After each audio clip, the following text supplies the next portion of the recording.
Oh, oh, the Falcons won? I guess I can wake up a little bit, even though I just want the season to be over, and I don't really want to watch the season. But what's going on, Falcons fans? Logan here. Welcome back to Rise Up Rundown, and if you're new here, welcome. Finally, the Atlanta Falcons win a freaking football game in 2020. Like, that took a little while, but finally we got it. And not only that, but finally we win to the Minnesota Vikings.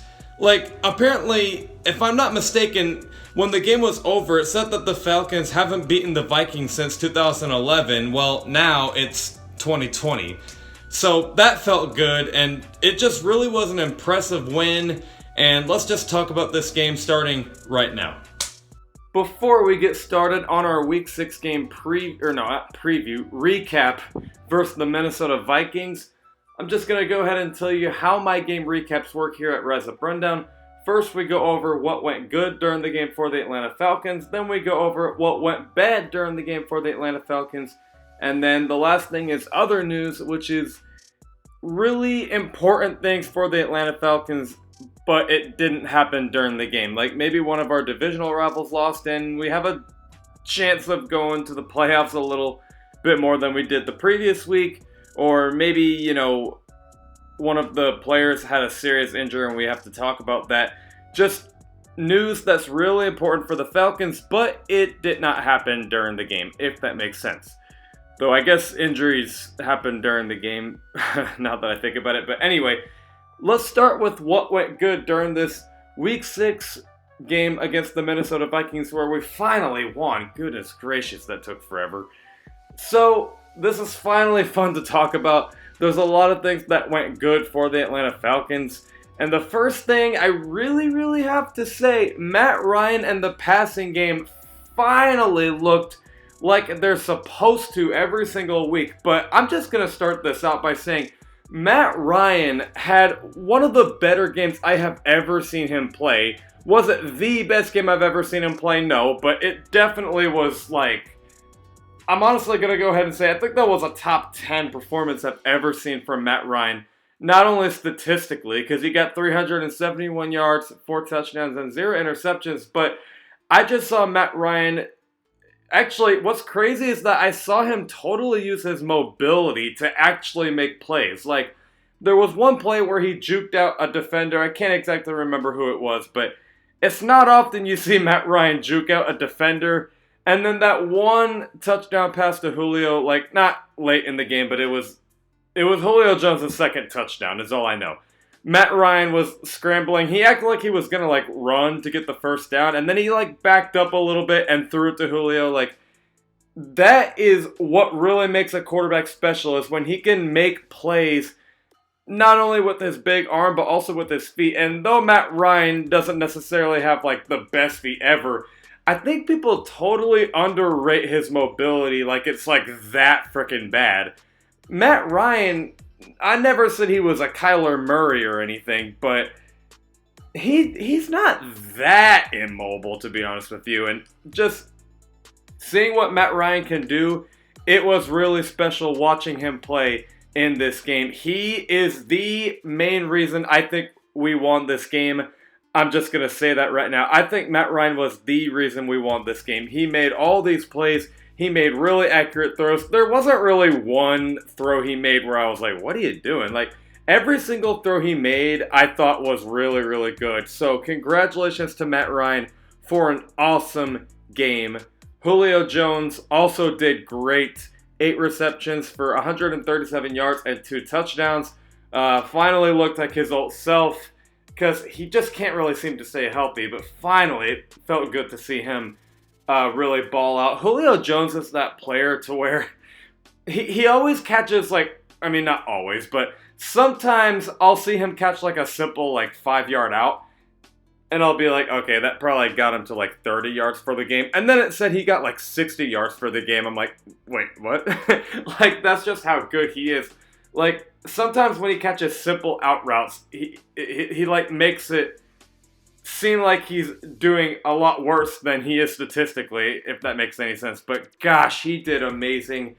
Calvin Ridley also did really good. 6 receptions for 61 yards and 1 touchdown. My only freaking criticism on Calvin Ridley is he always tries to be cute with his feet. Like, whenever he catches the ball, he always tries to, like, make a man, miss. And he's always trying to, like, use his feet to, like, be cute and make some awesome, like, top play of the year. It's like, oh my gosh, dude, stop. Just run and get the first down. You're trying to win the game. But other than that, I thought Calvin Ridley was really good. Hayden Hurst, still wasn't exactly there. 4 receptions for 57 yards and 1 touchdown. I wouldn't necessarily say the Falcons gave him a lot of opportunities or anything, but I mean, at least he got involved a little bit. So, if they just keep involving him, I just want to see him get used a little more because I don't want to waste this free agent signing. And then Russell Gage had a good game. 4 receptions for 65 yards. No touchdown, though. And then he also had that hurdle-ish play. Like, it was a hurdle, but it wasn't because he didn't hurdle over him completely. But it was fun to watch nonetheless. Russell Gage, he's so fun to root for, honestly. Like, I think it's just because he's like a no-name, and seeing him get more opportunities and, become, I don't know about like a number 1 wide receiver. I don't even know about a wide receiver number 2. But, I mean, he could be a capable, wide receiver number 3 for any team, in my opinion. I think he's a starting receiver, but he's not, a receiver to really depend on. But he's looking really good for the most part, and it's fun to root for him. The other thing that went well in this game was the run defense. We only allowed 32 rushing yards in the game. We also only averaged 2.5 rushing yards. Or I should say the Vikings only allowed 2.5 rushing yards. And no touchdowns. I believe we actually had 2 goal line stops. I don't know. I have to kind of look back at the game. But I'm pretty sure we had 2 goal line stops. And I'm pretty sure both of them were runs. I'm pretty sure. I can't quite remember. But I'm recording this at 1:42 in the morning. But yeah, that was really cool to watch. The run defense did look good. And then the last thing that looked good was the freaking linebackers. Deion Jones had an awesome game. He had 1 QB hit, 1 interception to start the game, and then 3 passes defended. Finally, he looked like a good Deion Jones, because I was really critical on him the last few games, really the last few seasons, because I was really high on Deion Jones entering 2018 when he finally got the recognition from the world, and it seemed like ever since then he kind of just sucked, but finally he got better in this game, and I can't wait to see if he continues to play like that. Foye Oluokun, I freaking told you not to sleep on him. 3 solo tackles, 1 tackle for loss, and an interception. I think he's so underrated. Everyone, I wouldn't necessarily say Foye Oluokun is a star linebacker or anything, but he definitely is much better than everyone thought. That's just my opinion.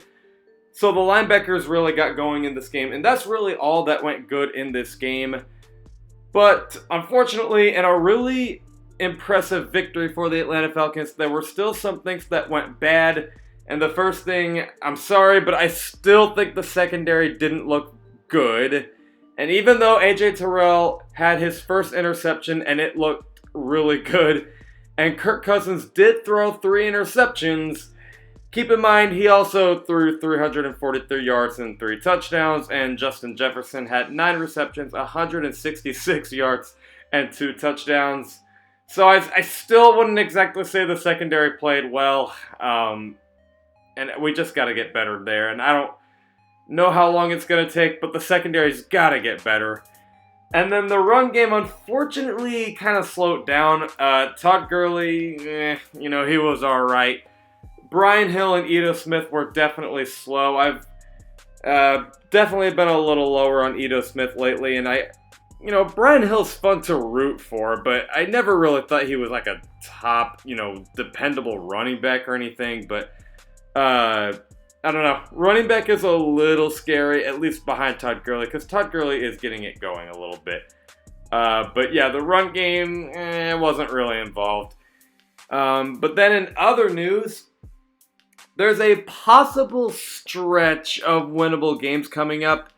We have a chance of going 4-5 before the bye week. Because, I mean, think about it. You have to play the Detroit Lions at home week 7. And, you know, the Detroit Lions are okay, but we can still win that game, I think. Then you got to play the Panthers on the road on Thursday night. That sounds tough, but I think we can win that game. And then you got to play the Broncos at home. That's probably a win. So the bye week, I don't know, we could go 4-5 and we get a little bit of momentum going. Now, here's the scary part is the rest of the Falcons schedule. Like after the bye week, you have to go on the road to New Orleans. I'm not exactly expecting a win there. Then you got to play the Raiders, and the Raiders have actually looked pretty good so far, but maybe you can win that. Then you got to play the Saints again at home. I think we can win that one. The Falcons usually split the series against the Saints. So we would be sitting at, let's just say, okay, so we are 4-5 at the bye week. And then after the bye week, let's just say we lose to the Saints on the road. So we're 4-6. Let's say the Raiders is a winnable game, 5-6. Split the series to the Saints, 6-6. Then you got to play the Chargers. Another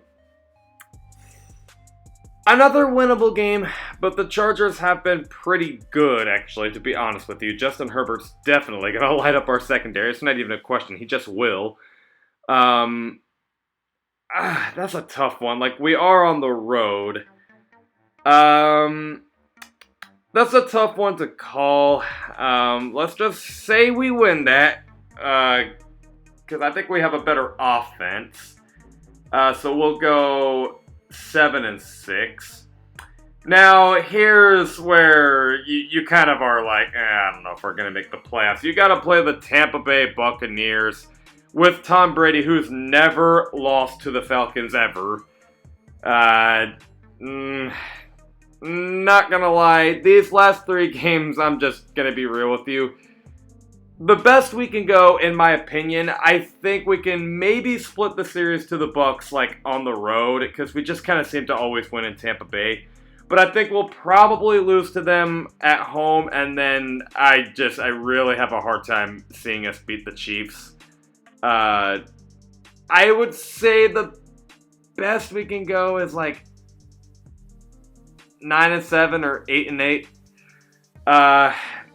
Playoff chances probably are done. You know, we're probably not going to go anywhere. But I will say, getting momentum before the bye week, sitting at 4-5, and then we do have time to adjust some things. I don't know. Maybe there's a playoff run. We're lucky there's a 7th seed option available now. Because I think the 5th and 6th seed definitely belong to, like, the Rams and the, I don't know, who else is looking good? The Bears. The 7th seed, I don't know, we'll see, but, I don't know, we'll see. But, that's all I got. Let me know what you guys think in the comments below. Other than that, I will see you guys with actually, before I say that part, I'm going to have a new podcast episode tomorrow, Wednesday at 12 o'clock p.m. This is going to go over my top 3 new head coaching candidates for the Atlanta Falcons. And then, of course, I will go over mailbag questions. Stay tuned for that one. Other than that, I will see you guys with a video this Friday at 11 o'clock a.m. Eastern. Love and appreciate you all for the support. As always, rise up.